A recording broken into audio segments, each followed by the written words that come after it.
O criminoso vingador que acabou com a vida do terrível assassino em série Jeffrey Dahmer. Quem nunca sentiu o desejo de se vingar de alguém que lhe causou dano? Ou talvez, no fundo da nossa alma, gostaríamos de aplicar uma punição em alguém por uma situação que consideramos injusta.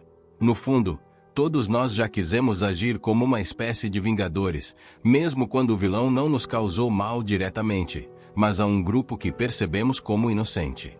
Mas, segundo alguns psiquiatras, o desejo de vingança revela o pior de nós mesmos, nos coloca ao nível da pessoa que nos ofendeu ou fez sofrer, e nos enche de um rancor insano. Além disso, gera estresse e nos torna mais vulneráveis às reações negativas dos outros. Ninguém sabe com certeza por que Christopher A. Scarver tirou a vida de um dos assassinos em série mais renomados dos Estados Unidos, mas sem dúvida, eliminar Jeffrey Dahmer, também conhecido como Canibal de Milwaukee, o açougueiro de Milwaukee ou o monstro de Milwaukee, pode ser considerada uma espécie de vingança que Scarver executou em nome dos 17 homens que Dahmer matou entre 1978 e 1991. E que o fizeram entrar para as páginas negras da história dos crimes na América do Norte. Esta é a história de Christopher Scarver, um assassino que, na prisão, agrediu fatalmente 2 homens, o canibal de Milwaukee Jeffrey Dahmer, e Jesse Anderson, um sujeito que assassinou sua própria esposa com 5 facadas. Christopher Scarver nasceu em 6 de julho de 1969 em Milwaukee, a maior cidade do estado de Wisconsin, nos Estados Unidos. Ele era o segundo de 5 irmãos e frequentou a escola secundária James Madison, uma escola pública, antes de abandonar o 11º ano. Ele então decidiu começar a trabalhar. Scarver foi contratado como carpinteiro em um programa de treinamento do Corpo de Conservação de Wisconsin, onde trabalhou por 1 ano. Edward Partes, um supervisor, lhe prometeu que, ao concluir o programa, seria contratado em tempo integral. Mas ele foi despedido e, como resultado, a vaga de tempo integral nunca se materializou. Após perder o emprego que acreditava ser sua chance de sair para frente, Scarver começou a beber muito e disse que ouvia vozes que o chamavam de o escolhido.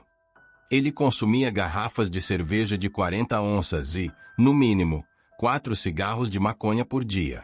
Com o tempo, foi expulso de casa por sua mãe devido ao seu crescente alcoolismo e seu comportamento, que se tornava incontrolável.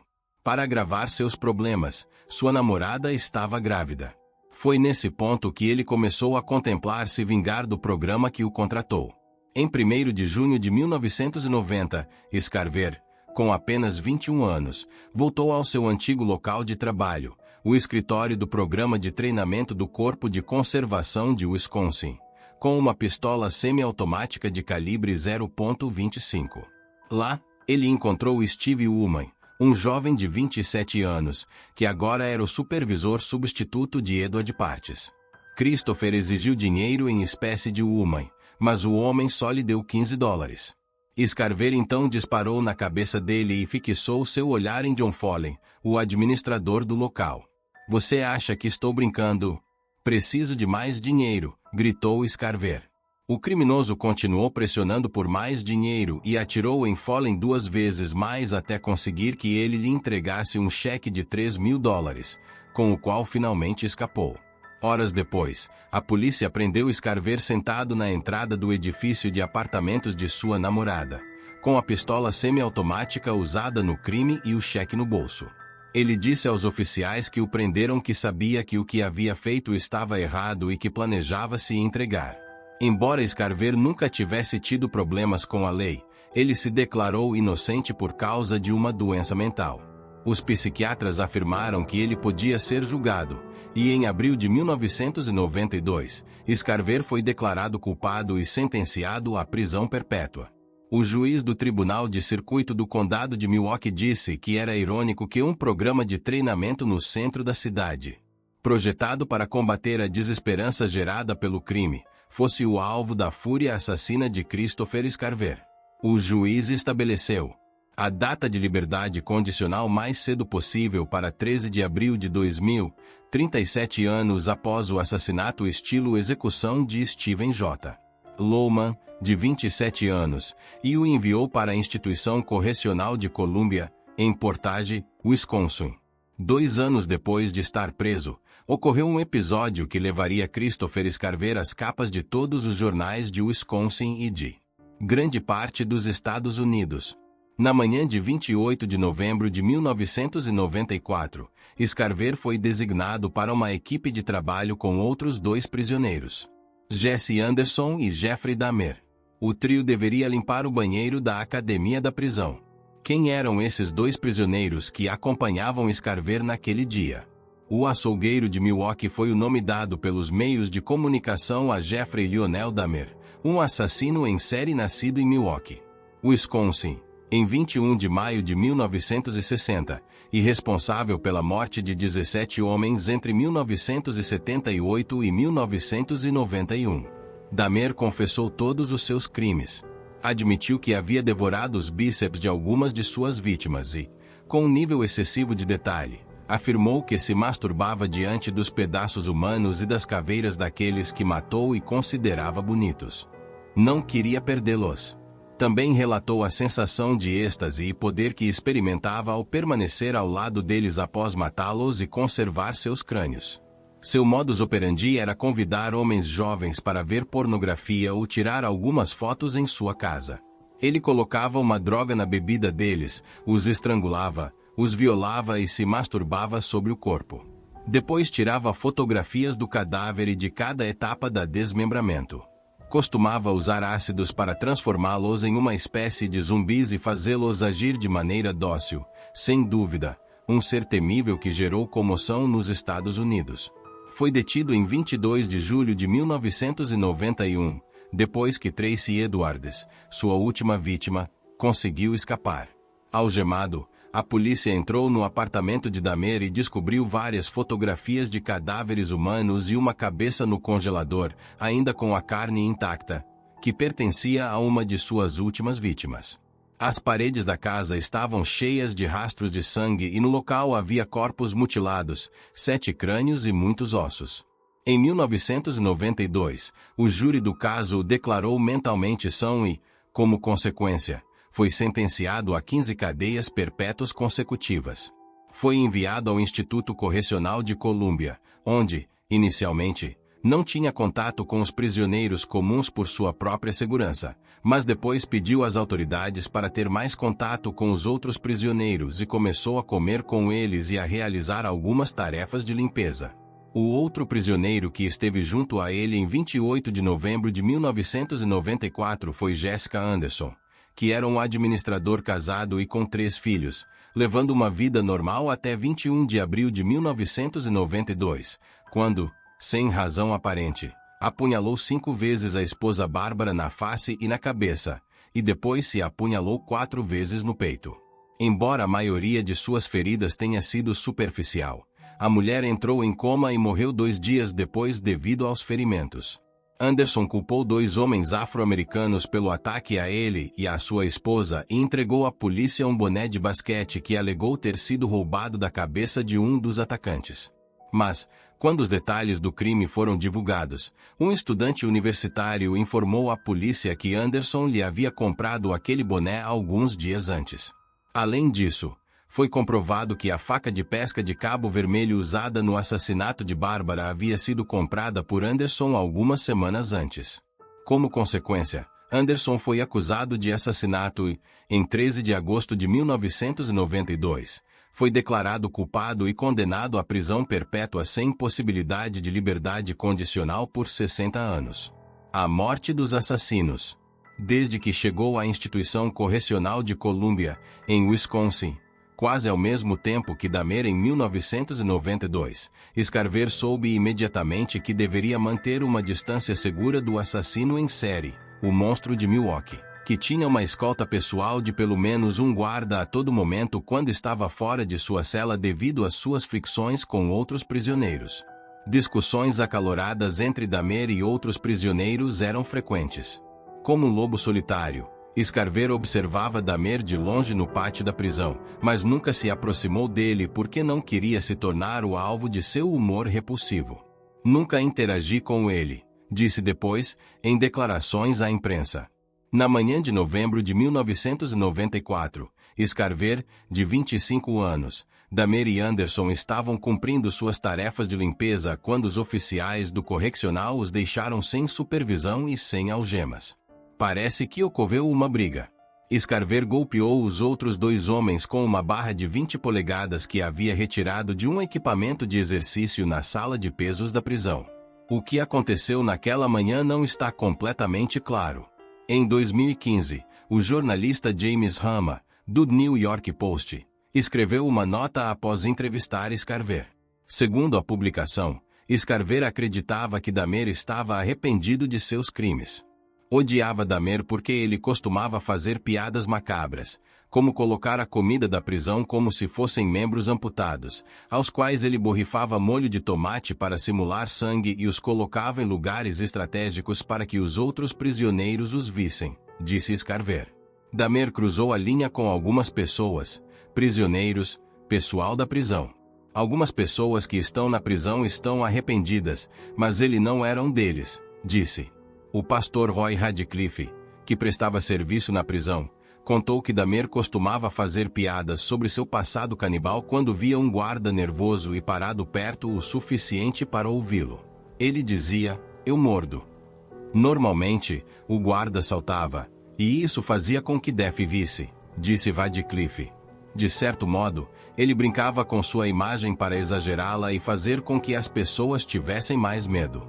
Simplesmente, essa era sua forma de ser, um senso de humor mórbido para enfrentar sua desesperadora situação, acrescentou. Por sua parte, Scarver revelou que, embora não tivesse interagido com Dahmer antes de matá-lo, sabia que o assassino em série era muito impopular entre seus colegas de prisão e o vira se envolver em vários conflitos com outros prisioneiros. Todo esse coquetel, mais a indignação de Scarver pelos crimes de Dahmer, teria sido o que desencadeou o altercado que terminou com a morte do monstro de Milwaukee. Segundo esta versão, Scarver carregava em seu bolso um artigo de imprensa que detalhava os crimes de Dahmer. Scarver disse que acabava de terminar de passar o esfregão e estava enchendo um balde com água quando sentiu que alguém empurrava suas costas. Quando se virou, viu Dahmer e o outro prisioneiro vindo entre dentes.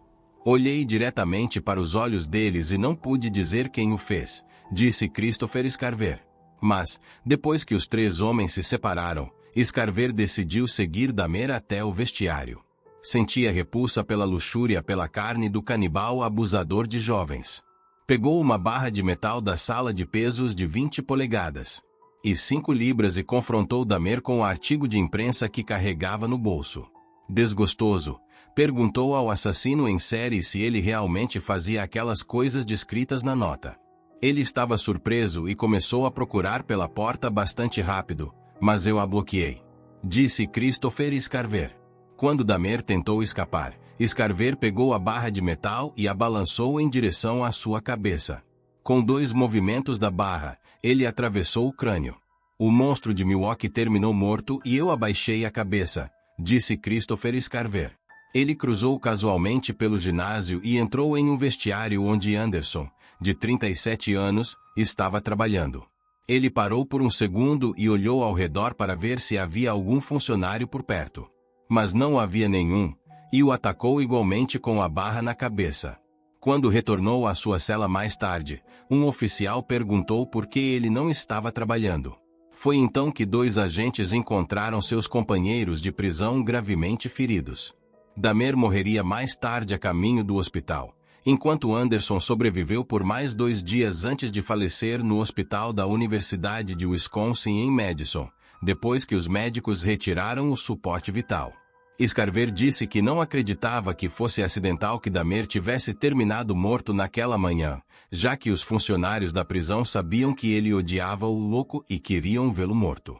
Os guardas tiveram algo a ver com o que aconteceu, disse Scarver, apontando que os guardas desapareceram justamente antes de ele golpear Dahmer com a barra de metal. Depois, ele se recusou a dar mais detalhes por medo de sua própria segurança. Eu precisaria de um bom advogado para garantir que não haja represálias por parte dos funcionários de Wisconsin ou para me tirar de qualquer posição de represália na qual eles me colocassem, disse Scarver. Segundo uma nota do *New York Post*, uma investigação posterior aos assassinatos determinou que Scarver havia agido sozinho, mas toda essa narrativa do Post foi negada por Scarver em uma nota que escreveu em seu blog em 2015. Meses depois da publicação da entrevista, ele acusou o jornalista do *New York Post* de distorcer suas palavras e de intencionalmente mentir para enganar os leitores. Tudo parece indicar que os assassinatos cometidos por Scarver, tanto de sua esposa quanto de seus 2 companheiros de prisão, foram resultado de episódios psicóticos causados pela sua esquizofrenia. Após os assassinatos, Christopher Scarver se declarou louco, mas depois mudou para incompetente em troca de uma transferência para uma penitenciária federal. Ele foi sentenciado a 2 cadeias perpétuas, além da pena que já cumpria.